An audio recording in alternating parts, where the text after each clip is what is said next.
There had always been tension buried beneath the polished surfaces of Forrester Creations, a subtle undercurrent of rivalry that threaded through every design meeting, every boardroom discussion, every runway preparation. The fashion house was built on legacy, vision, artistry, and ego. And in a place where creativity collided with ambition daily, it was no surprise that two of its fiercest women were slowly being pushed toward their breaking point. Steffy Forrester and Hope Logan had clashed many times before, but those arguments were nothing more than sparks compared to the firestorm that was now beginning to form. Because this time, the disagreement wasn't personal. It was structural. It was professional. It was about the very identity of a brand they had both poured their lives into. And there was no way the conflict could remain civil for long. The moment Hope heard that Thomas Forrester wanted to rejoin Hope for the future, the color drained from her face so subtly that only a few people noticed. But Steffy was one of them. She saw the stiffness in Hope's shoulders, the tightness around her jaw, the way her hands curled slightly at her sides. Hope had spent the last several years trying to redefine what the brand stood for, carving out a path that was ethical, inclusive, forward-thinking. And she had poured her heart into proving she could stand on her own, without Thomas, without emotional entanglements, without relying on the same fractured cycle of inspiration and obsession that had nearly destroyed both of them. Hope knew the whispers were already circulating through the hallways. Designers speculating whether she could maintain her momentum without Thomas's talent. Assistants gossiping about the possibility of a reunion, professional or otherwise. Even the interns sensed a shift in the air, sensing a storyline beginning to form. And Hope hated it. She hated that her achievements were being overshadowed by the idea of Thomas's return. She hated that people doubted her. But most of all, she hated that part of her, deep inside, quiet but present, still connected Thomas to the golden years of hope for the future, the years when their synergy had created collections that were celebrated worldwide. But Hope couldn't allow nostalgia to distort reality. She remembered too vividly the darker days of Thomas's obsession, the manipulation, the emotional confusion, the pressure he'd put on her. His reinvention was admirable, yes. His recovery was worth celebrating. But that didn't erase the deep-rooted fear that if she let him back in professionally or emotionally, she would lose not just control of her brand, but control of herself. Steffy, however, saw Thomas through a different lens. She had watched him claw his way back from the edge more times than she cared to remember, each time emerging stronger, clearer, more determined. She saw his transformation not as a temporary shift, but as a genuine evolution. And she saw Hope's resistance as emotional, not professional. To Steffy, this wasn't about the brand. It was about feelings Hope didn't want to admit. And Steffy refused to let Hope's personal hesitation stand in the way of what was best for the company. When the proposal was first discussed in the executive boardroom, the atmosphere was tense from the moment Hope stepped inside. She took her usual seat, back straight, posture elegant, but the stiffness in her movements betrayed the storm brewing inside her. Steffy sat across from her, her expression composed but unyielding, her hands folded calmly on the table. Thomas sat beside his sister, visibly trying to appear neutral even though every muscle in his body revealed how desperately he wanted this opportunity. Even Ridge, who had weathered countless artistic battles, sensed a confrontation was inevitable. Hope tried to keep her voice steady as she outlined her concerns. She acknowledged Thomas's talent, his contribution to the brand, his undeniable artistic vision. But she raised questions about stability, consistency, and the emotional complexities that inevitably arose when personal history was intertwined with professional collaboration. She spoke about direction, about identity, about growth. She insisted that hope for the future had evolved into something new, something that needed fresh voices, fresh perspectives, not a return to a dynamic that had previously imploded. Steffy listened, but her expression hardened with every word. As soon as Hope finished, Steffy responded with a precision that felt surgical. She reminded the room of Thomas's redemption, his dedication, his work ethic, his proven success. She pointed to declining sales figures in the most recent quarter and argued that the brand needed a spark, one Thomas could undeniably provide. She accused Hope, gently but unmistakably, of letting unresolved feelings cloud her judgment. And that was when Hope's composure began to fracture. Because Steffy wasn't wrong. Not entirely. Hope did have unresolved feelings. But they weren't romantic. They were protective. They were rooted in trauma. They were rooted in the fear that Thomas's presence might trigger old patterns she had fought desperately to escape. But Hope couldn't say any of that out loud. Not in a boardroom. Not with designers watching. Not with Ridge and Steffy flanking Thomas, like guards defending a crown prince. So instead, Hope held her ground through logic. She emphasized her leadership role, her success, her vision. She insisted that the brand belonged to her. And when she said that word, belonged, Steffy's eyebrows lifted just slightly, as though Hope had revealed more than she intended. Because to Steffy, nothing at Forrester Creations belonged to any single person. Everything was shared. Everything was collective. Everything was built on a foundation of Forrester blood, Forrester values, Forrester legacy. And Steffy, as co-CEO, believed fiercely in protecting that legacy, even if it meant challenging Hope. When the meeting adjourned without resolution, everyone left with their nerves frayed. Thomas walked out quietly, guilt shadowing his expression. Ridge followed with the weary frustration of a man caught between two powerful forces. But Steffy and Hope remained in the room, facing one another with the unspoken realization that this battle had only just begun. For the next several days, the tension seeped into every corner of the building. Designers held their breath when Steffy and Hope walked past each other. Assistants whispered about the impending showdown. Even the interns avoided the drafting rooms whenever both women were inside, fearing sparks might fly, literally. Hope buried herself in work, reviewing fabrics, restructuring marketing plans, overseeing fittings. But she felt Steffy's presence everywhere, questioning, observing, challenging. Steffy wasn't subtle. She asked pointed questions about progress. She requested updates on designs. She suggested revisions. She made comments about how the lines seemed to be missing something. And every time she said it, workroom chatter quieted as people watched Hope's face tighten with restrained irritation. Hope had never minded criticism. She welcomed feedback. But Steffy's remarks weren't critiques, they were provocations. And eventually, one of those provocations tipped the balance. It happened during a model fitting when Hope was adjusting the drape of a dress and Steffy stepped in to observe. The dress was modern, elegant, clean, and Hope felt proud of the way it embodied the new direction she envisioned. But Steffy stood with her arms crossed, surveying the garment the way a queen might survey a battlefield. "It's good," Steffy said. "But Thomas would have elevated it." Hope froze. The model looked at the floor. The seamstress stiffened. And for a moment, the entire room felt suspended in silence. Hope turned slowly. Her voice, when she spoke, trembled just slightly. "Steffy, this collection reflects the brand as it is now, not as it was when Thomas worked on it." Steffy raised an eyebrow. "Then maybe that's the problem." Hope inhaled sharply, her cheeks warming with anger. She set down her pins carefully, controlling the tremor in her hand. "The problem," Hope said, keeping her voice calm, "is that you're assuming Thomas's return is the only way to move forward." "I'm not assuming," Steffy replied. "I'm recognizing reality. The numbers don't lie, Hope. You're struggling. And Thomas brings success. Why are you so threatened by that?" Hope's eyes flashed, not with fear but with the pain of being misunderstood. "I'm not threatened. I'm protecting the integrity of the brand." "Or your ego," Steffy said quietly. The room fell completely silent. Hope felt something inside her snap, not violently, but with a quiet finality. She stepped closer to Steffy, lowering her voice so the others wouldn't hear. "You're not doing this for the brand. You're doing it because he's your brother. And because you don't trust me." Steffy didn't retreat. She didn't apologize. She simply held Hope's gaze with calm, steady confidence. "I trust results."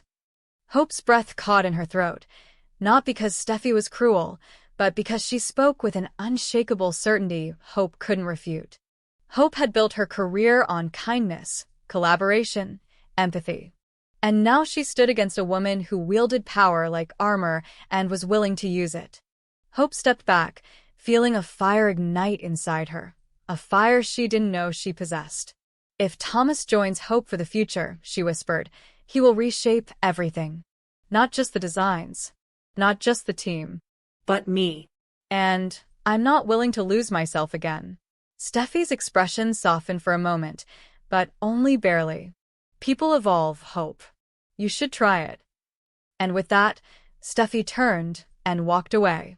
But Hope remained frozen, her breath trembling, her heart racing, 1,000 emotions swirling within her like a storm refusing to break.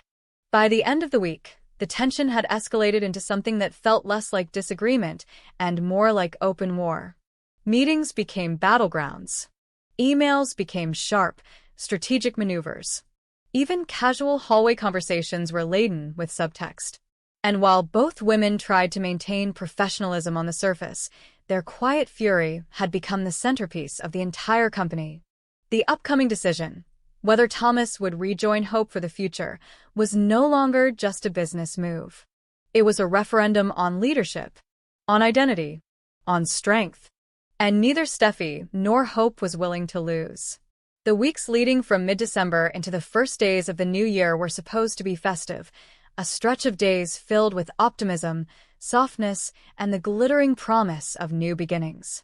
Yet for the Logans, the Forrestas, and the small circle of people orbiting them, this particular holiday season felt less like a celebration and more like the slow tightening of a storm front moving in from every direction. The air crackled with ambition, anxiety, betrayal, and the subtle shifting of old alliances. Beneath the holiday lights, something dangerous flickered, something that would reshape careers, families, and understandings of loyalty that had existed for decades. Katie Logan, of all people, became the quiet epicenter of that seismic shift. Her voice had so often been the softer echo of Brooke's thunder, the reasonable counterbalance to Donna's brightness, the sister who followed rather than led. But that version of Katie evaporated the moment Bill Spencer placed a set of keys in her hand along with a deed to a fashion storefront he purchased solely for her. It wasn't a vanity project. It wasn't a symbolic gesture. It was a declaration. You, Katie Logan, can build an empire of your own. For the first time in a long time, Katie felt the ground beneath her feet change. Something was awakening inside her, a hunger to be seen not as Brooke's sister or Will's mother, but as a visionary in her own right. Bill had promised her full autonomy. No oversight. No micromanagement. No pressure to build something that mirrored Spencer Publications or Forrester Creations. It was her brand, her direction, her voice. And as the plans for the store's launch unfolded during the week of December 15th to 19th, Katie discovered a version of herself she had almost forgotten existed. Bold, steady, unafraid. She walked through the empty storefront, imagining the runway lights, the mannequins, the rows of garments that would one day carry her name. To her, this wasn't just a business. It was liberation. But dreams, especially big ones, tend to disrupt existing structures. And the first to feel that disruption was Hope Logan. Hope had been struggling ever since Thomas Forrester resurfaced with the unnerving confidence of a man who believed fate owed him forgiveness. His presence alone fractured her sense of stability. She had spent years clawing her way out of the emotional labyrinth Thomas once created around her, yet here he was again, reformed, charismatic, enigmatic, and once again pulling her into the gravity of his intensity. He claimed he wanted to prove himself professionally, not romantically, yet his eyes lingered too long, his words dipped too often into emotional territory he promised he had abandoned. Hope could feel her career slipping from her grasp. And Steffi sensed it too. Steffi, who had fought tirelessly to cement her position as co-CEO, saw Hope's internal conflict as a threat to Forrester Creations' stability. She had no patience for artists who let personal turmoil blur the clarity of their vision.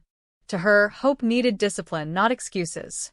And the minute Hope expressed interest in keeping Deke Sharp involved with new design suggestions, Steffi pounced.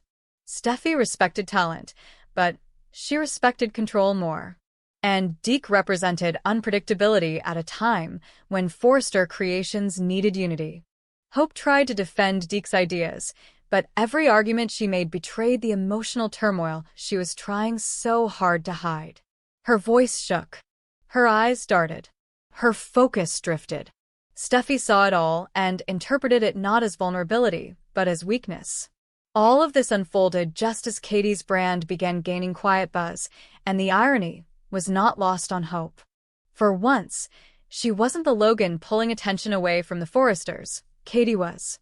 And the industry's early whispers carried a message that Hope found both thrilling and terrifying. Katie Logan might become a serious competitor, not just to Forrester, but to her own nieces and nephews. Meanwhile, Eric Forrester was watching all of this in silence. Ever since Ridge had orchestrated a premature retirement celebration behind his back, Eric's faith in his son had been deteriorating like a bruise spreading beneath the skin. He felt betrayed, belittled, handled like a fragile antique rather than respected as the architect of the very empire Ridge was trying to steer. While Ridge insisted it was out of love, Eric saw it for what it was: control. And he refused to be controlled. Not by age, not by fear, and certainly not by Ridge's misguided attempt to protect him from himself. So when Eric learned that Katie Logan was launching a brand with full creative independence, something stirred inside him that he thought had been extinguished. The fire to build, to lead, to create without limitation, to prove that his talent was not a relic of the past, but a force that could still redefine the future. He imagined the storefront filled with the energy of a new house, one not shackled by legacy or tradition, but revitalized by innovation.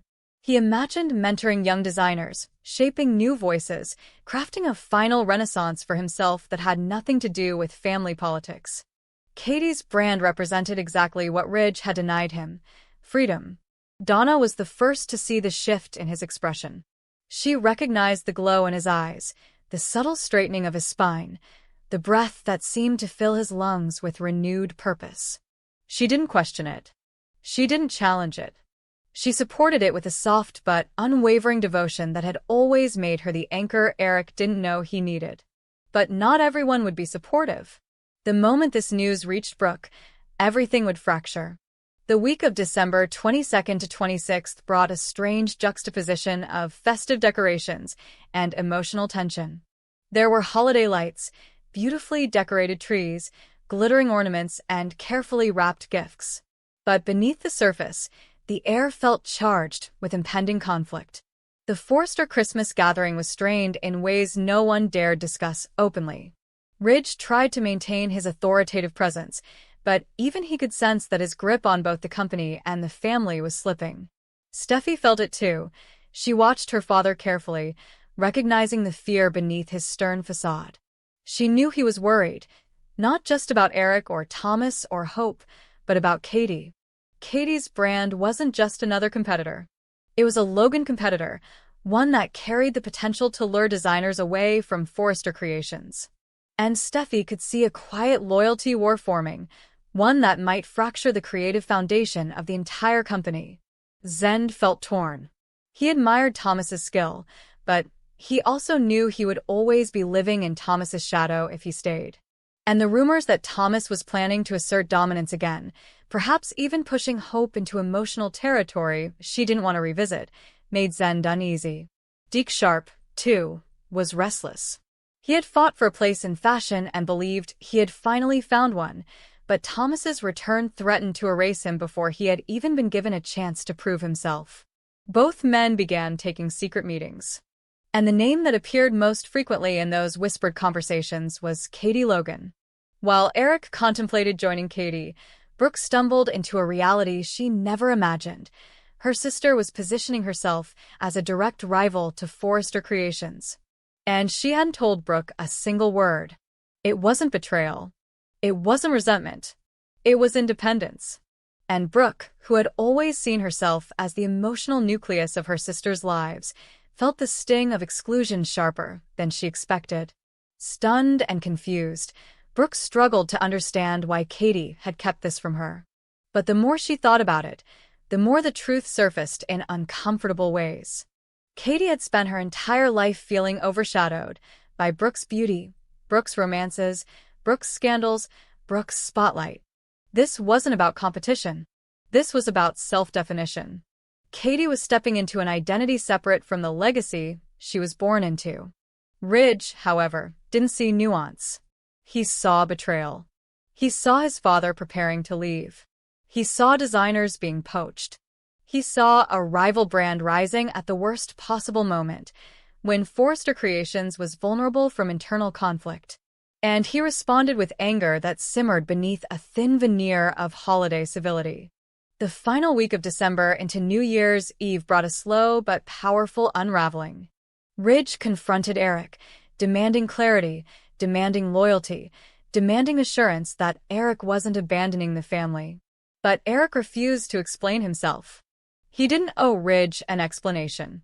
He refused to allow his son to dictate his purpose ever again. Ridge's anger grew into desperation, and desperation became resentment.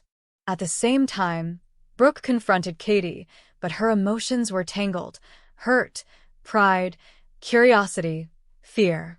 Katie, however, stood firm. She explained her vision, her reasons, her independence. And Brooke, for all her protective instincts, secretly felt awe. Katie was stepping into her power in a way Brooke had never fully anticipated.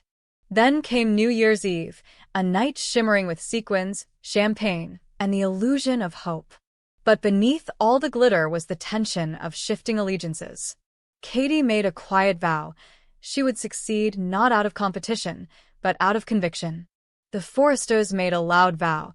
They would protect their legacy at all costs.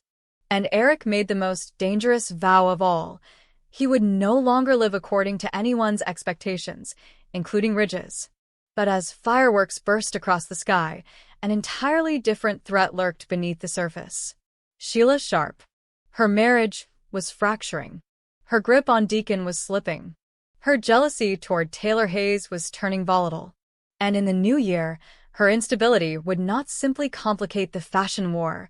It would ignite an emotional explosion that would overshadow every business rivalry and every creative ambition. Because personal destruction has always outweighed professional warfare, and Sheila, more than anyone, understood how quickly the former could devour the latter. The next 3 weeks would redefine alliances not through business decisions, but through the tangled, dangerous intersections of love, betrayal, obsession, and the desperate need to be seen.